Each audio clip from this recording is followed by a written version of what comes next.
Welcome back, folks. Today we're going to take an image and we're going to apply a vignette style shadow on that image. So I'm going to start off with the photo.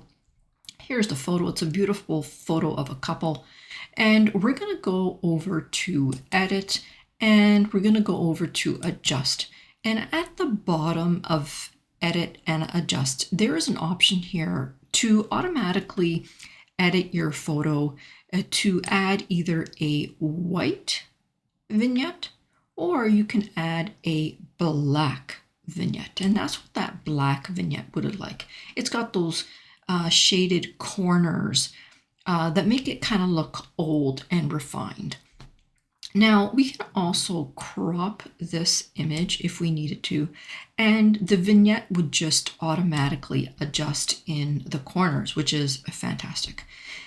So that is just one way to apply a vignette. I am going to take a copy of this page and show you a different way. So on my second page, I am going to go back to Edit, Adjust, and I'm going to reset the adjustments. And now we're going to go over into Elements.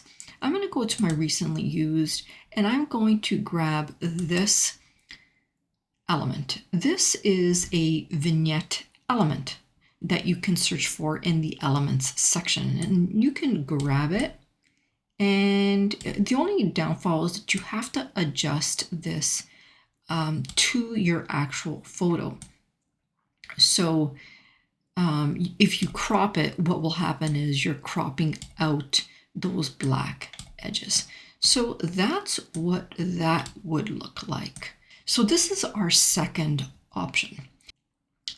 Now I'm going to make a copy of this second page. And so now I'm on my third page, and I'm going to do one more thing with this. I'm going to add a border, a white border, to make it look like a Polaroid. But before I do that, I have to go to Position and Layers, grab that image, and over here, there's going to be a stroke option. So I'm going to click that. I'm going to click the solid line. It's going to automatically choose black, but I'm going to adjust the stroke to a little bit thicker, maybe like that. And we're now going to change that stroke color to white. So I'm going to click on the stroke color and I'm going to choose white. And I'm going to go over to Position and Layers. I'm going to grab that photo and I'm just going to make it a little bit larger so that the vignette is only on the photo. So that's what that's going to look like. I'm going to take another copy of this.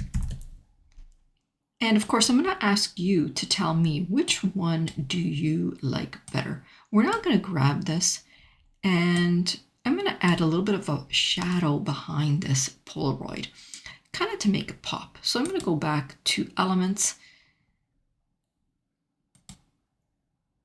And I'm going to search for a background shadow.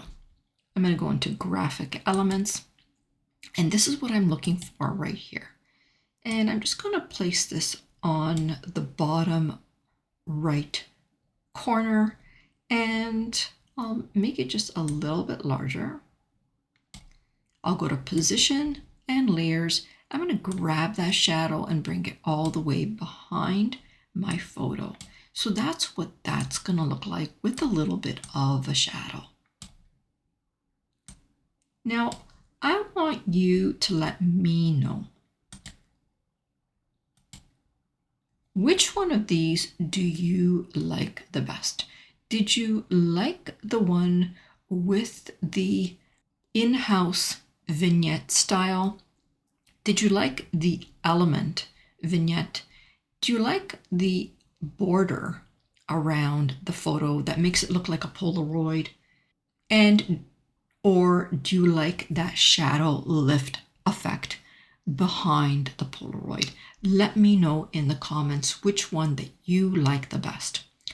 Did you learn something in this tutorial? If you did, press that like button, subscribe, and turn that notification bell on. And if there's something else that you want to learn, I've got a tutorial request form you can fill out, and I'll add your tutorial to my list of tutorials coming up. All right, guys, for now, I'll say bye-bye. Until next time.